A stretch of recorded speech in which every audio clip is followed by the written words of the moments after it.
नमस्कार, तुम्हा सर्वांचं आपल्या स्टडी पॉइंट या यूट्यूब चॅनलमध्ये स्वागत आहे. तर मुख्यमंत्री माझी लाडकी बहीण या योजनेअंतर्गत पात्र लाभार्थी महिलांची पडताळणी आणि प्रमाणीकरण करण्याबाबत म्हणजे ई-KYC आधार ऑथेंटिकेशन या ठिकाणी करण्यासाठी आपल्या महिला व बालविकास आयुक्तालय यांच्याकडून एक महत्त्वाचा पत्र आलेला आहे. या पत्राच्या माध्यमातून ही सविस्तर माहिती काय आहे ते जाणून घेण्या अगोदर तुम्ही जर आपल्या स्टडी पॉइंट या यूट्यूब चॅनलवरती जर नवीन असाल तर आपल्या या चॅनलला लगेचच लाईक आणि सबस्क्राईब करायला विसरू नका. चला तर मग वेळ वाया न घालवता ही ई-KYC आधार ऑथेंटिकेशन काय आहे ते या ठिकाणी आपण जाणून घेऊया. बघा, या ठिकाणी तुमच्या समोर हा पत्र आहे. आपल्या महिला व बालविकास आयुक्तालय महाराष्ट्र राज्य यांच्याकडून आलेला हा पत्र आहे. पाहू शकता, प्रति जिल्हा महिला व बालविकास अधिकारी सर्व व जिल्हा कार्यक्रम अधिकारी जिल्हा परिषद सर्व.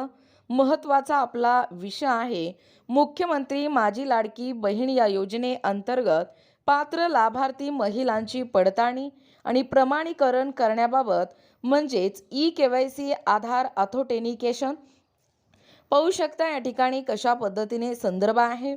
उपरोक्त संदर्भीय विषयांच्या अनुषंगाने आपणास कळवण्यात येते की मुख्यमंत्री माझी लाडकी बहीण या योजनेअंतर्गत ज्या पात्र लाभार्थ्यांकडे त्यांचे पती किंवा वडिलांचा मृत्यू झाल्यामुळे त्यांचे आधार क्रमांकावर OTP प्राप्त होण्यास अडचण निर्माण झालेली आहे, अशा पात्र लाभार्थ्यांनी स्वतःचे ई-KYC केल्यानंतर त्यांचे पती अथवा वडील यांचे अधिकृत मृत्यू प्रमाणपत्र किंवा घटस्फोट प्रमाणपत्र व घटस्फोट या ठिकाणी प्रमाणपत्र किंवा माननीय न्यायालयाचे आदेश यांची सत्यप्रत संबंधित अंगणवाडी सेविका यांच्याकडे दिनांक 31/12/2025 पर्यंत जमा करण्याबाबत शासनाचे निर्देश आहेत.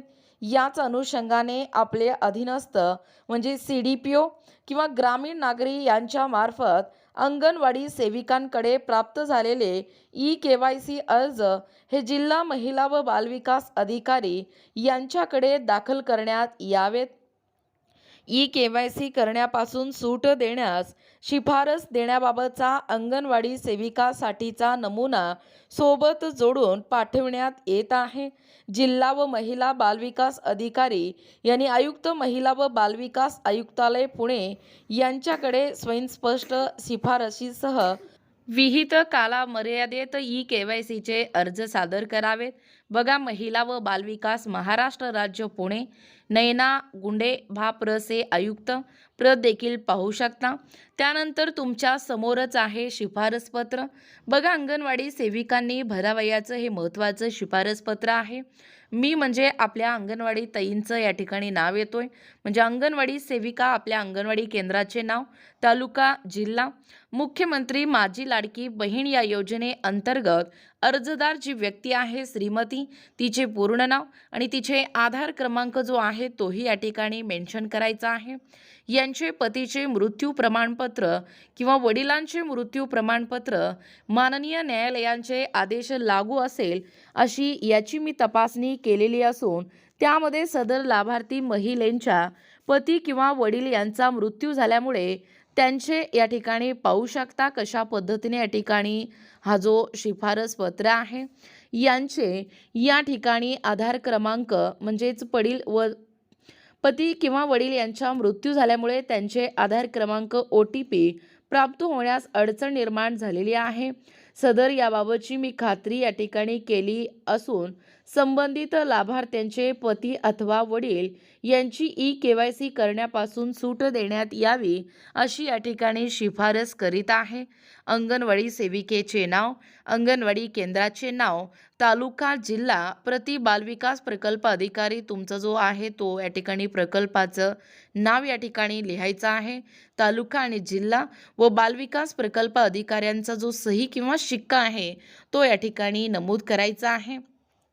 बघा, एकूणच अशा पद्धतीने ही जी मुख्यमंत्री माझी लाडकी बहीण योजना आहे या योजनेअंतर्गत जे कोणी पात्र लाभार्थी महिला आहेत त्या महिलांची पडताळणी आणि प्रमाणीकरण करण्याबाबत अंगणवाडी सेविकांसाठी ही महत्त्वाची बाब आहे व अंगणवाडी सेविकांनी हे काम करावयाचं आहे.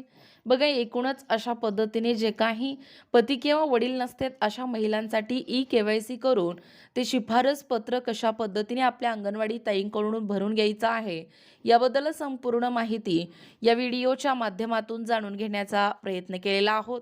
अशाच प्रकारचे नवनवीन अपडेट पाहिजे असतील किंवा तुम्हाला जर आमच्या अध्यापनाचे व्हिडिओ आवडत असतील किंवा तुम्ही जर आपल्या स्टडी पॉईंट या यूट्यूब चॅनलवरती जर नवीन असाल तर आपल्या या चॅनलला लगेचच लाईक आणि सबस्क्राईब करायला विसरू नका. भेटूया अशाच पुढच्या नवीन व्हिडिओमध्ये. तोपर्यंत धन्यवाद.